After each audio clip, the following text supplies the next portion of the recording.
Halo Sobat Kompak, dimanapun kalian berada saat ini, selamat datang kembali di Kompak Bersuara. Aku Nadia yang akan menemani sepanjang episode kali ini untuk membagikan kisah-kisah dan juga cerita yang inspiratif dari narasumber kita yang sangat luar biasa. Kali ini aku nggak sendirian, aku juga ditemani oleh seorang survivor, seorang penyintas kanker, yakni Keira Saskimui. Oke, mungkin tanpa berlama-lama lagi, kita langsung sapa aja ya narasumber kita hari ini. Halo Keira, selamat pagi. Halo Kak, pagi. Gimana nih kabarnya Kira hari ini? Aku alhamdulillah sehat. Tadi juga abis ada upacara gitu di sekolah, makanya sekarang masih pakai kebaya. Oke, semoga sobat kompak di rumah juga sama seperti Kira ya, dalam keadaan yang baik dan juga sehat juga. Nah, Kira kalau boleh tahu nih, apa bisa ceritain sedikit nggak tentang Kira? Dan kira-kira akhir-akhir ini kesibukannya apa aja sih kalau boleh tahu? Oke, halo semuanya, aku Keira. Nah, aku itu salah satu survivor cancer. Nah, mungkin kalau kesibukan sehari-hari aku sama sih seperti anak-anak pada umumnya ya, sekolah, sibuk sama tugas-tugas sekolah gitu kan. Terus kebetulan minggu depan juga mau ada ujian akhir, jadi lagi fokus belajar gitu sih.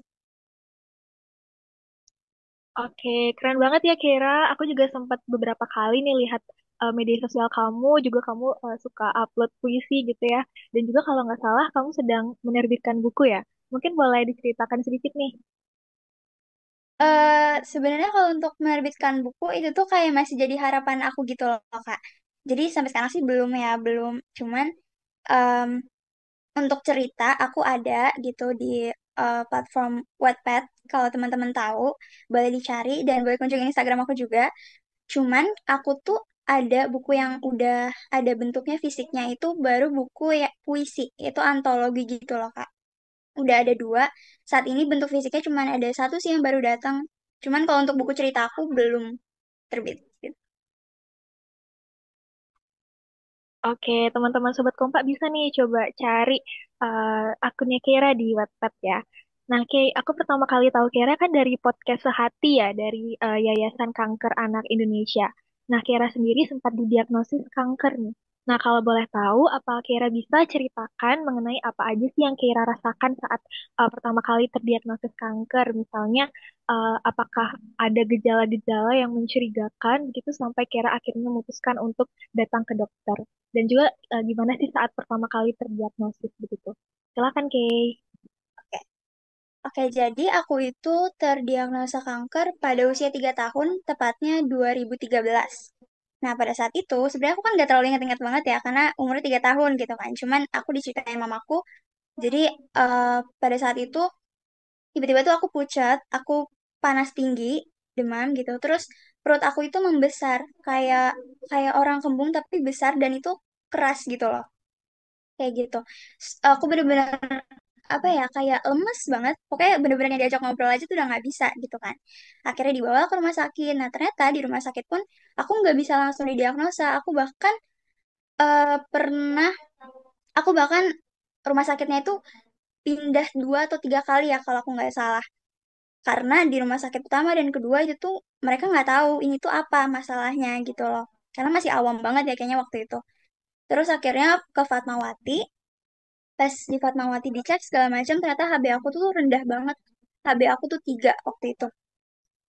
Nah, akhirnya pun setelah di Fatmawati itu, aku nggak langsung didiagnosa kanker awalnya. Jadi, diagnosis awal itu adalah anemia aplastik gitu. Terus, barulah setelah itu didiagnosa kanker lewat prosedur BMP gitu sih.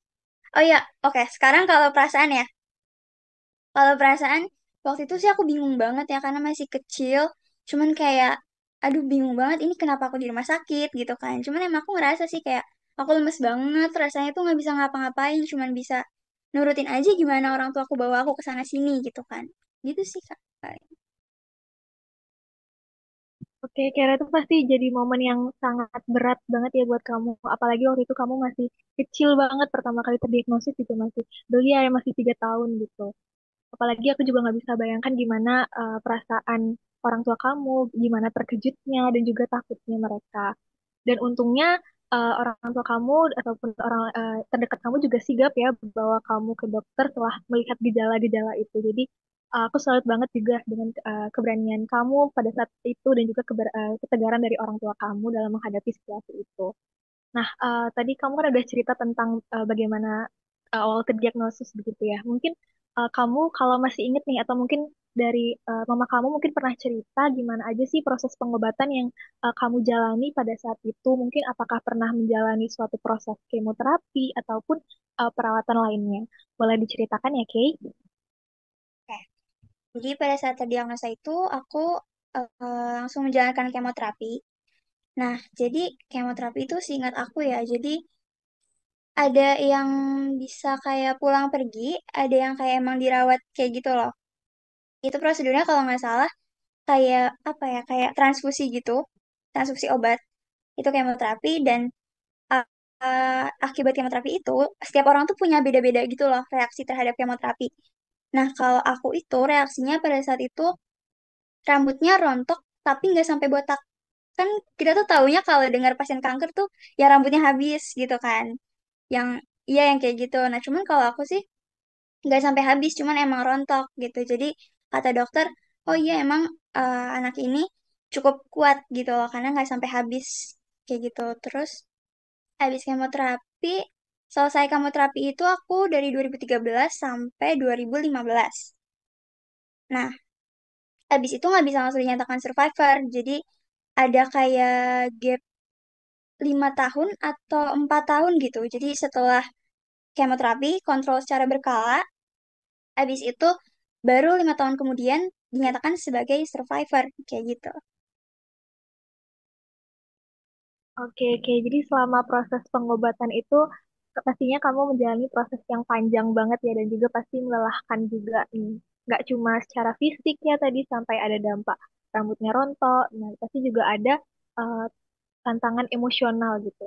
Nah, kira-kira apa aja sih kesulitan fisik, selain fisik ya, kesulitan emosional mungkin yang kamu alami pada saat proses itu? Apalagi waktu itu juga kamu masih kecil banget ya. Nah, apakah ada yang mempengaruhi kamu sampai saat ini dari fisik maupun emosionalnya?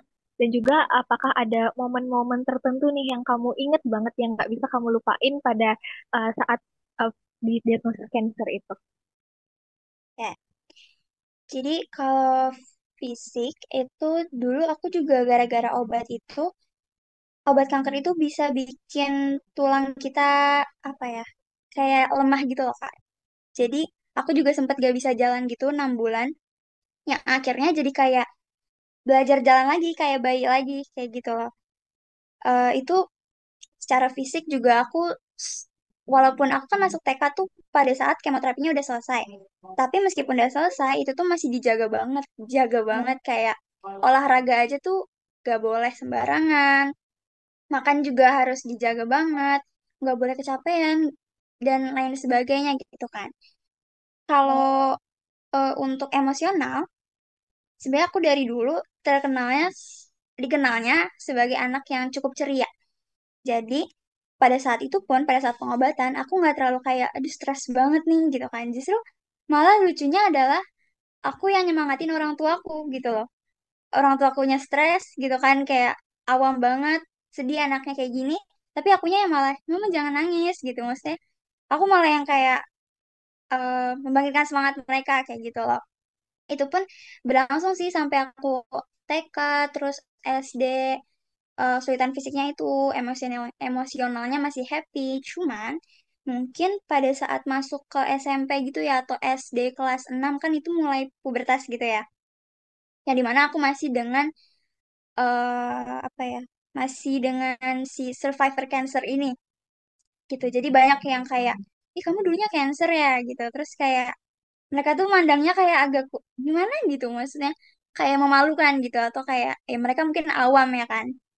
Terus jadinya pada saat masa-masa itu cukup mempengaruhi aku gitu, kayak oh iya ya aku survivor ya, padahal sebelumnya enggak, padahal sebelumnya happy happy aja gitu kan. Gitu. SMP pun sama sih, emosionalnya paling ya kayak gitu karena sering ditanya-tanyain kayak oh kamu dulu survivor cancer gitu, gitu sih Kak. Oke, pasti berat juga ya buat kamu Kira pada masa-masa itu, terutama saat udah mulai gede gitu. Nggak kebayang gimana rasanya harus melewati semua itu. Mulai dari fisiknya jadi lebih lemah, jadi naik turun gitu kondisinya. Tapi kerennya kamu bisa jalani semua itu dengan tegar gitu loh. Kamu bisa menghadapi orang-orang yang mempertanyakan hal itu. Nah, kadang kita tuh sering nggak sadar gitu loh seberapa kuat kita bisa bertahan sampai kita tuh dihadapkan pada situasi yang sulit gitu. Nah, kamu keren banget gitu. Dan pastinya aku percaya bahwa kamu bisa sampai di titik ini itu pasti juga karena ada dukungan dari keluarga kamu ataupun dari orang-orang terdekat, dari sahabat kamu yang membuat kamu tetap semangat gitu. Nah, kalau gitu boleh cerita sedikit nggak sih Kira tentang keluarga kamu dan juga orang-orang terdekat kamu, apa aja sih yang mereka lakukan untuk mensupport kamu dalam masa-masa sulit itu? Mungkin ada juga suatu momen ataupun hal-hal yang kamu yang mereka lakukan gitu, yang bikin kamu itu merasa lebih kuat dan tetap semangat dalam menjalani hari-hari pada masa itu. Wah, kalau untuk orang tua aku tuh benar-benar hebat banget dua-duanya gitu kan. Mereka benar-benar mendukung aku banget untuk sembuh. Apa ya, bahkan kalau sekarang dengar ceritanya tuh kayak sedih karena kayak mereka dulu seberjuang itu gitu kan. Kayak aku sadar bahwa ternyata yang berjuang bukan cuma pasiennya tapi juga orang tuanya. Dan juga dukungan dari keluarga besar itu juga ada. Mereka kayak datang, kasih boneka, terus kayak kasih dukungan emosional lainnya, kayak gitu kan. Terus kalau untuk momen ya, kayaknya aku ada deh satu momen, banyak sih, cuman salah satunya obat kanker itu kan dulu susah banget ya didapetinnya. Susah banget dan mahal. Kalau sekarang tuh ada banyak bantuan dari yayasan-yayasan, alhamdulillahnya. Cuman kalau pada zaman aku, itu tuh kayak masih susah banget untuk dapetinnya. Jadi papa aku tuh sampai yang kayak bener-bener berusaha banget untuk nyari nyari obat itu kemana-mana, yang mana harganya juga cukup mahal kan pada saat itu. Kayak rela dibayarnya tuh setengah dulu, nyicil dulu gitu loh. Hanya untuk obat untuk aku gitu. Dan mereka juga jadi yang kayak paling mensupport aku sih sampai saat ini, kayak aku sebagai survivor cancer, mereka yang kayak eh gak ada apa ya, gak ada hubungannya antara kamu survivor cancer dan apa yang pengen kamu kejar. Jadi jangan jadikan kayak karena aku dulunya cancer nih, jadi kayak menghalangi mimpi-mimpiku itu nggak sama sekali gitu. Oke, jadi dari yang kamu ceritain tadi berarti keluarga itu benar-benar anugerah yang luar biasa banget ya, yang dukungannya gitu. Dukungannya dari orang-orang terdekat, nggak cuma dari keluarga inti, tapi juga keluarga besar itu emang nggak ada yang bisa ngalahin gitu. Kombinasi semua ini pasti bikin kamu menjadi lebih semangat dan bisa melewati semua proses yang berat itu, terutama di masa-masa sulit pada saat itu. Aku salut banget sama mereka yang selalu ada buat kamu. Nah, mungkin aku boleh nanya lagi ya. Kira-kira apa aja sih kalau ada suatu aktivitas maupun hobi tertentu nih yang bikin kamu itu merasa lebih baik gitu selama masa-masa itu, selama masa-masa sulit yang sering kamu lakukan? Ya. Jadi seperti yang kakak tahu, aku kan emang kayak cukup suka sama menulis. Terus aku juga awalnya tuh sukanya membaca. Jadi pada saat pengobatan itu, aku tuh emang paling sering menjungin apa ya namanya tuh kayak taman kecil atau sekolah kecil gitu di dalam rumah sakit. Yang dimana itu isinya kayak buku-buku, mainan, kayak gitu. Nah, yang aku ambil itu dulu buku. Aku ambil ke ruangan eh, ruangan pengobatan aku. Aku tuh baca buku meskipun kayak mungkin nggak terlalu paham, tapi kayak seneng aja gitu sama buku nih, kayak wow gitu kan. Terus ternyata itu berkembang menjadi sebuah hobi buat aku. Sampai sekarang aku benar-benar apa namanya suka banget membaca buku dan akhirnya menuliskan. Nah, jadi untuk aku keluar dari masa-masa sulit tersebut, kayak yang tadi aku bilang pada saat masa-masa ini tuh aku sering kayak merasa insecure karena survivor cancer itu, gitu. Karena aku tuh bangkitnya dari menulis. Jadi aku menuliskan perasaan-perasaan aku. Aku kalau misalnya lagi sedih aku baca satu hal yang memotivasi, kayak gitu kan. Dan bahkan cerita yang aku publish ini pun itu eh, beberapa persennya tuh dari pengalaman aku, yang dimana aku pengen mencurahkan itu gitu loh. Jadi menjadi sesuatu hal yang bisa membangkitkan semangat aku dan membuat aku bangkit dari masa-masa terpuruk. itu gitu. Oh, aku setuju banget juga ya sama kamu, Kay. Motivasi itu datangnya bisa dari mana aja, bahkan dari buku, dari membaca, dan juga menulis itu kita bisa menjadi lebih semangat gitu. Dan juga inspirasi menulis pun bisa datang dari mana aja ya, tentunya dari pengalaman kamu yang berharga itu bisa jadi sumber yang menarik juga, bisa menjadi hal yang menarik juga buat ditulis gitu. Dan juga mungkin aku mau nanya-nanya lagi ya, Kay. Nah, kira-kira setelah kamu sudah menjadi survivor setelah didiagnosis, apakah ada hal-hal yang berubah dalam keseharian kamu? Misalnya, gimana cara kamu beradaptasi dan kembali ke rutinitas awal kamu? Bagaimana membagi waktu mungkin misalnya antara sekolah dan juga dirawat gitu. Mungkin boleh diceritakan? Jadi tuh aku dulu sebelum apa namanya terdiagnosa, ya aku anak pada umumnya yang kayak main, kayak aktif banget di luar gitu kan. Cuman emang pas terdiagnosa jadinya tuh terbatas banget. Kayak aku masih ingat bahkan aku tuh dulu waktu masih kecil keluar tuh harus pakai masker. Jadinya pas COVID tuh udah kayak nggak ini ya, nggak asing gitu. Karena dari dulu juga udah pakai masker kayak gitu. Karena pasien kanker tuh benar-benar rentan gitu loh terhadap bakteri dari luar. Nah, cuman seperti yang aku bilang tadi, aku tuh selesai kemo pada saat masuk TK. Alhamdulillahnya, jadi kayak pas banget selesai kemo, aku masuk TK. Cuman kan seperti yang aku bilang juga, selesai kemo nggak langsung jadi survivor. Ada kontrol secara berkala. Dan itu tuh dulu jaraknya masih dekat-dekat, kayak masih seminggu sekali, 2 minggu sekali gitu kan. Jadi mau nggak mau, kalau misalnya bertepatan sama jadwal sekolah harus izin kayak gitu. Terus apa ya? Pada saat ini pun kayaknya aku udah nggak pernah kontrol lagi deh, karena alhamdulillah udah sehat gitu loh.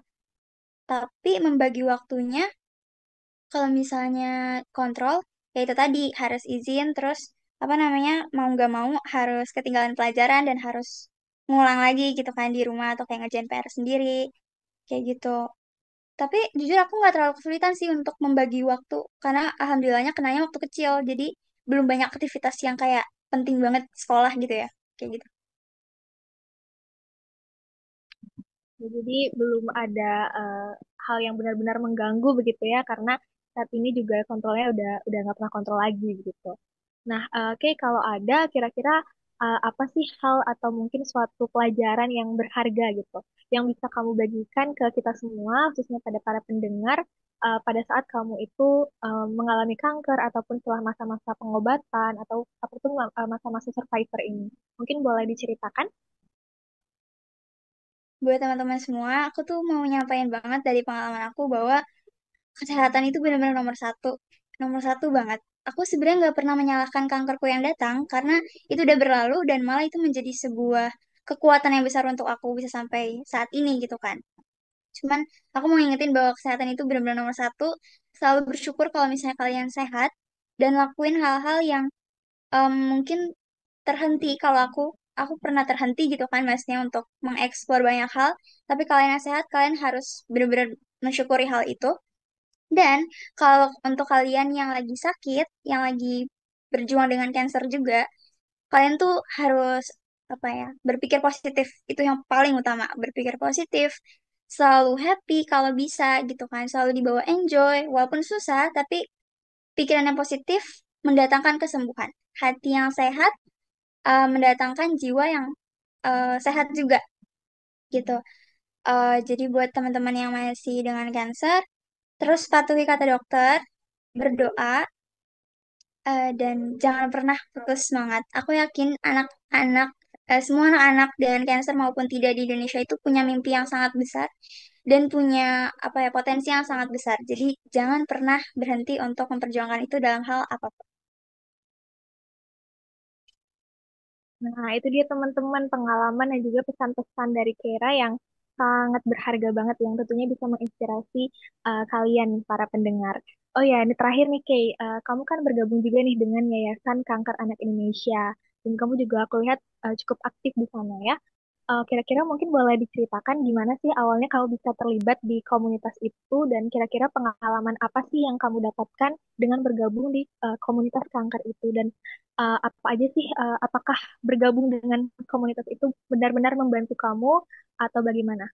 Silakan dijawab, Kay.